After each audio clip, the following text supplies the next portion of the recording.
আমি আপনাদের সামনে আজকে আলোচনা রাখতে চাচ্ছি আত্মভোলা নেতৃত্ব। কোরআনে কারীমে সূরাতুল হাসর, এই সূরাটির মধ্যে আল্লাহ সুবহানাহু ওয়া তাআলা আমাদেরকে বলেছেন, তোমরা আল্লাহকে ভুলে যেও না। যদি ভুলে যাও তাহলে আল্লাহ তোমাদেরকে আত্মভোলা বানাবেন, এবং নিঃসন্দেহে এরাই ফাসিক। আল্লাহকে ভুলে যাওয়া মানব জীবনের সবথেকে বড় দুঃখজনক অধ্যায়।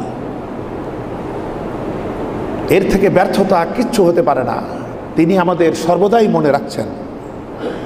শুধু এতটুকু দেখুন, প্রতি মুহূর্তে যে শ্বাস প্রশ্বাস নিচ্ছি, এই শ্বাসটা নেওয়া নাক থাকলেই হয় না। হাসপাতালে গিয়ে দেখা যায় বহু লম্বা নাকালা লোকেরা শ্বাস নিতে পারছে না। সিসিইউতে দেখা যায় শ্বাস নিতে পারছে না, আলাদা করে ব্যবস্থাপনা করা লাগে। তাহলে বিষয়টি হচ্ছে, শ্বাস নিতে পারা না পারা এটা মালিকের পারমিশনের উপরে নির্ভর করে। বলেন সুবহানাল্লাহ। বাতাস ভরা অক্সিজেন, কিন্তু হাঁপানি রোগী জানে বাতাসে অক্সিজেনের পরিমাণ কত কম। সে সহজে শ্বাস নিতে পারে না। সব কিছুর পিছনেই তার অনুমোদন লাগে। সুবহানাল্লাহ। সুতরাং তিনি তো আমাকে আপনাকে ভুলেন না। আমি এবং তিনি মাঝখানে কোনো আড়াল নাই, কোনো পর্দা নাই। তিনি দেখছেন, তিনি আমার সব থেকে নিকটে, আমার থেকেও নিকটে। এখন আমার দায়িত্ব হলো আমি যেন তাকে ভুলে না যাই। ইয়া আইয়ুহাল্লাযীনা আমানু, হে ইমানদারগণ, ইত্তাকুল্লাহ, আল্লাহকে ভয় করো। আমাদের ভয় করতে হবে। কেমন ভয় করতে হবে? যেমন তিনি ভয়ের যোগ্য। ছোট্ট একটি কথা, কিন্তু কত ব্যাপক। যেমন তেমন ভয় না, যেমন তিনি ভয়ের যোগ্যতা রাখেন, অসীম ভীতি। তাকে ভালোবাসতে হবে, তাকে ভয়ও করতে হবে। এর ভিতর দিয়েই আমাদের আমলনামা তৈরি হতে থাকবে। বন্ধুগণ, আল্লাহ পাক বলছেন, তোমরা তাদের মতো হয়েও না যারা আমাকে ভুলে গেছে, তাই তাদেরকে আমি আত্মভোলা বানাইছি। আত্মভোলা হলাম কিনা কিভাবে বোঝা যায়? বোঝা যায় আমরা যখনই কোনো কথা বলি, কাজ করি, দায়িত্ব পালন করি, সেই ব্যাপারে রাব্বুল আলামিনের দেওয়া যে মেসেজ, এটা যদি অনুসরণ না করে অন্য কিছু করি, তবেই এটা আল্লাহকে ভুলে যাওয়া হয়। এটা কেন হলো? কারণ মাথা থেকে শুরু হয় পচন। আপনি মাছ কিনতে গেলে কি দেখেন? যে মাছের মাথা ঠিক আছে কিনা। মাথা ঠিক না থাকলে বোঝা যাবে মাছটা পচে গেছে। একটা জাতির পচন শুরু হয় তার নেতাদের মাথা থেকে। এই জন্য আজকের বিষয় হলো আত্মভোলা নেতৃত্ব। আমাদের নেতা হলো দুরকম। একরকম হচ্ছে ধর্মীয় নেতৃত্ব, আরেকটি হলো রাজনৈতিক নেতৃত্ব। আজকে আমি আমার ঘরের কথা বলবো, অর্থাৎ আলেমদের নিয়ে, খতিবদের নিয়ে, আধ্যাত্মিক নেতৃত্বে নিয়ে, পীর সাহেবানদের নিয়ে, যে এই নেতৃত্ব আজকে আল্লাহকে ভুলে গেছে। আল্লাহ তৌফিক দিলে সামনে জুমায় রাজনৈতিক নেতৃবৃন্দ যে আত্মভোলা হয়েছে, সেই বিষয়টাই তুলে ধরার চেষ্টা করব ইনশাআল্লাহ। আজকে নিজের ঘর থেকে শুরু করি। আমরা আলেমেরা, আমরা খতিবেরা, আমরা ইমামেরা, আমরা হুজুরেরা, আমরা পীরেরা, দরবেশেরা, আউলিয়ারা আল্লাহকে ভুলে গেছি। আর আল্লাহ পাক বলছেন, ভুলে যেও না আমারে, তাহলে তোমরা নিজেদেরকেই ভুলে যাবে। আপনারা জানেন, আমাদের এই সমাজে বহু ধারণা আছে ভুল, বহু কুসংস্কার আজকে সাধারণ মানুষ বহন করছে। কেন? কারণ আমরা দায়িত্বশীলেরা দায়িত্ব পালন করতে পারিনি। তাদেরকে আমরা হাদিসের নামে ভুল বুঝাইছি, কোরআনে কারীমের অপব্যাখ্যা শোনাইছি। অনেক কিছু তারা ইসলামে নাই, এগুলো তারা পালন করছে ধর্মের নামে। এরকম আছে না? অসংখ্য কিছু আছে যেগুলো ভুল, বিভ্রান্তি। এগুলো আমাদেরকে আসল আলোর কাছে আসতে দেয়নি।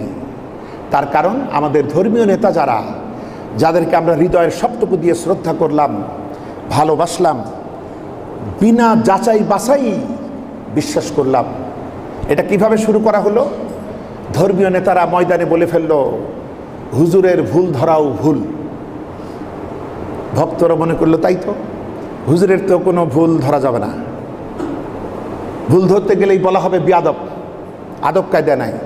কিন্তু আপনি দেখুন, এই নামাজে যিনি ইমামতি করেন তিনি মুসল্লিদের ভিতরে সেরা। কিন্তু ইমাম সাহেব যদি নামাজে ভুল করেন, নামাজে যেখানে কথা বলা যায় না, বাড়তি কোনো কথা বলা যায় না, সেখানে ইমামের ভুল সংশোধন করা যায় না। ইমাম আউযুবিল্লাহ বিসমিল্লাহ পড়েছে, পবিত্র হয়েছে, উজু করছে, গোসল করছে, কত ভক্তি ভরে এত বড় দায়িত্ব নিয়ে দাঁড়ালো, তারপরে তো তার ভুল হতে পারে। আর সেই ভুল হলে ইমাম সাহেবকে সতর্ক করতে হবে কি কানে কানে? না, লুকমা দিতে হবে জোরে, ঠিক কিনা বলেন? তাহলে কই, ইসলাম তো এই আদব আমারে শিখাইছে যে আমার শ্রদ্ধেয় এত বড় লিডার, আমার ইমাম নামাজের মুসল্লায় দাঁড়িয়ে আছে, একটা বাজে কথা বলা যায় না, কোনো কথা বলা যায় না, মন দিয়ে শুনতে হয়, এক নিবিষ্ট মনে আল্লাহর কথা ভাবতে হয়, যে কেরাতগুলো আসছে সেগুলার মেসেজ রপ্ত করতে হয়। সেই অবস্থায় ইমাম যদি ভুল করে সঙ্গে সঙ্গে তাকে লুকমা দিতে হবে। সেই লুকমা আসতে নয়, ইমাম সাহেবের মর্যাদার দিকে তাকিয়ে রে বাবা এত লোকের ভিতরে ভুল ধরবো, এটা কেমন ধরনের বিয়াদবি হয়ে যাবে না, কারণ তার এই ভুলের শিকার হবে এতগুলো মানুষ। এই জন্য যে ভুলের শিকার হয় একটা জাতি, একটা উম্মাহ, এই সব পজিশনে যারা থাকেন তাদের ভুল ধরায় দেয়া গিবতের ভিতরে পড়ে না।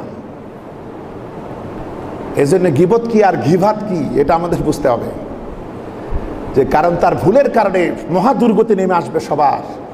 কারণ এখানে আসল ইমাম তো আমরা নই, আসল ইমাম হলেন মুহাম্মাদুর রাসূলুল্লাহ, আমরা পড়ি সাল্লাল্লাহু আলাইহি ওয়াসাল্লাম।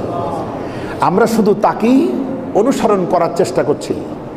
এই অনুসরণে যদি ভুল হয় অবশ্যই যেই হোক, এই মুসল্লি গরিব হতে পারে, লেখাপড়া শিক্ষাগত যোগ্যতায় কমতি থাকতে পারে, চেহারা সুরত কুমা থাকতে পারে, কিন্তু তিনি যখন বুঝতে পেরেছেন ইমাম ভুল করেছে সঙ্গে সঙ্গে তিনি ইমামকে সতর্ক করবেন আল্লাহু আকবার বলে, ঠিক কিনা বলেন? যে আল্লাহ সবার বড়, তার ভুল হয় না, তুমি ইমাম সাহেব ভুল হয়েছে সংশোধন করো। বন্ধুগণ, এই সংশোধনে বড়জোর 3 বার পর্যন্ত লুকমা আসতে পারে। এরপরও যদি ইমাম না শোনেন, নিয়ম হলো ইমামের পেছনে শক্তিশালী লোকেরা দাঁড়াবে, যারা জানে, যারা এই গোটা জামাতের শ্রদ্ধা অর্জন করতে পেরেছে, পাশাপাশি তারা শারীরিক দিক থেকে শক্তিশালী, এমন লোকেরা ইমামের পিছনে দাঁড়াবে। ইমাম সাহেব যখন 3য় কমান্ড অনুসরণ করলো না, তখন ইমাম সাহেবের ইমামতি করার কোনো অধিকারই থাকে না। তখন নামাজরত অবস্থায় তার পিছনে যিনি দাঁড়িয়ে আছেন তার হাতটি চলে আসবে ইমামের জামার জাগা মতো ধরবে শক্ত করে এবং আস্তে করে টান দেবে। ইমাম সাহেব ধরা দেখেই বসবে, পিছনে না আসলে আমার খবর আছে। এবং এই যে নামাজ কিন্তু ভাঙে নাই, এখানে কাতার তো প্যাকটাফ, উনি দাঁড়াবেন কোথায়? এবার এখানে কে আসবে? তখন ইচ্ছা মতো কেউ আসলে হবে না, আবার আগে থেকেই তো ঠিক করা আছে বিকল্প।